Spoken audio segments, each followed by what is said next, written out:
Salsabila, NIM 085. Perkenalkan, nama aku Hilda Nur Falakia, NIM 099. Perkenalkan, nama aku Kenisa Zuraida, NIM 087. Namaku Tiara Kirana, NIM 081. Kami dari Sosiologi 2019. Yeay! Halo teman-teman, di Halo. sini kita akan membahas tentang sistem pendidikan di Pakistan Versus Indonesia. Yeay!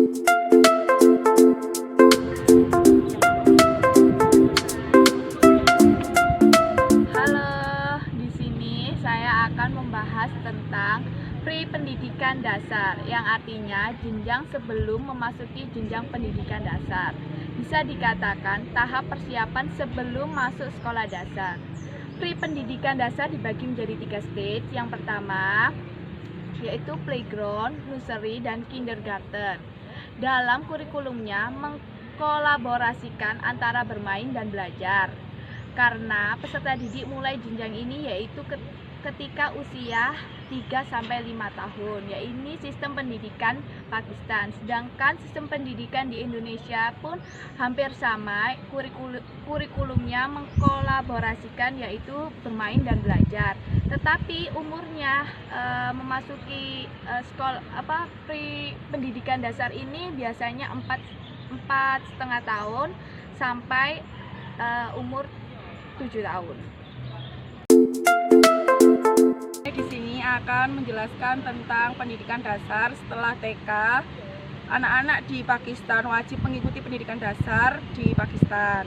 Nah, pendidikan ini sangat berbeda dengan di Indonesia. Kalau di Indonesia kan pendidikannya sampai 6 tahun, kelas 1 sampai kelas 6. Sedangkan di Pakistan ini cuma sampai 5 tahun, yakni kelas 1 sampai kelas 6. Tujuan di Pakistan ini untuk mewujudkan generasi yang unggul, mewujudkan kepribadian yang aktif, terus untuk menciptakan ide-ide yang baik untuk industri di Pakistan sendiri.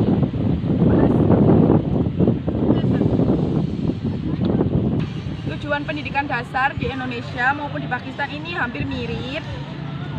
Yang pertama untuk mencerdaskan keunggulan bibit-bibit unggul, untuk menciptakan generasi yang lebih baik lagi, terus menciptakan pikiran-pikiran yang aktif, berideologi. Sekolah dasar di Indonesia maupun di Pakistan, masalah kurikulum ini hampir sama, yakni mengadaptasikan murid-murid sekolah dasar untuk memiliki kemampuan yang tinggi dalam segala bidang, dan tidak luput dari itu penerapan agama, sistem keagamaan juga sangat diterapkan di sekolah dasar di Pakistan ini.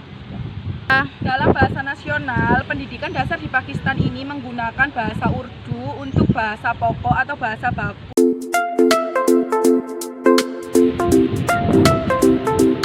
Hai, sekarang masuk ke pendidikan menengah. Pendidikan menengah di Pakistan ini dilalui dari kelas 9 dan berlangsung selama 4 tahun. Setelah 4 tahun, mereka akan diarahkan untuk mengikuti ujian akhir yang dikelola oleh Dewan Regional Menengah dan Pendidikan Menengah, dan akan mendapatkan sertifikat matrikulasi. Kurikulum di pendidikan menengah di Pakistan dibagi menjadi 2, yaitu kurikulum pilihan dan wajib. Kurikulum pilihan meliputi seperti biologi, kimia, fisika, dan komputasi. Sedangkan yang wajib seperti matematika, bahasa Inggris, Urdu, dan Islamiyat. Setelah itu mereka melakukan tes standar, mereka diarahkan untuk mengikuti perguruan tinggi menengah selama 2 tahun, yaitu kelas 11 dan 12, dan akan diberikan Higher Secondary Certificate. Dalam pendidikan menengah di Pakistan ini lebih berorientasi pada pengembangan individual siswa sebagai masyarakat. Sedangkan di Indonesia, sekolah menengah ke atas dilalui dari kelas 10, 11, dan 12 dan mengikuti ujian nasional. Setelah lulus, mereka dibebaskan untuk mengikuti ujian di perguruan tinggi yang mereka pilih.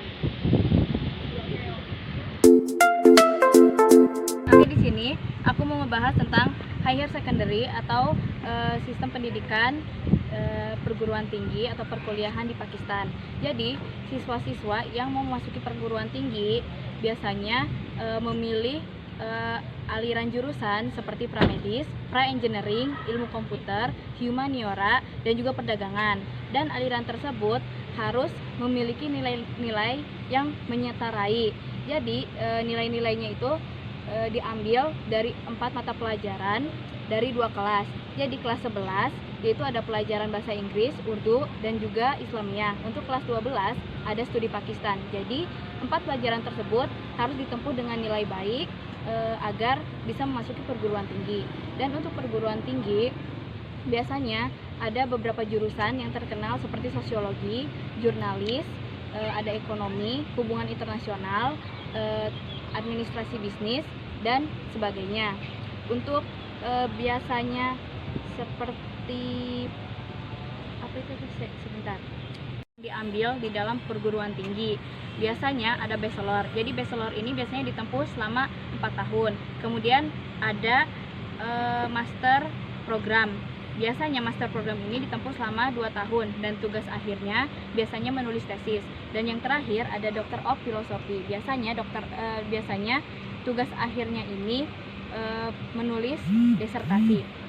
Jika dibandingkan dengan perguruan tinggi di Indonesia, calon-calon mahasiswanya yang ingin melanjutkan kuliah biasanya tidak memandang bahwa dia itu dari jurusan saintek ataupun sosum. Jadi dari saintek atau sosum bisa merubah jurusannya berlawanan dengan jurusan yang ditempuh sebelumnya di SMA.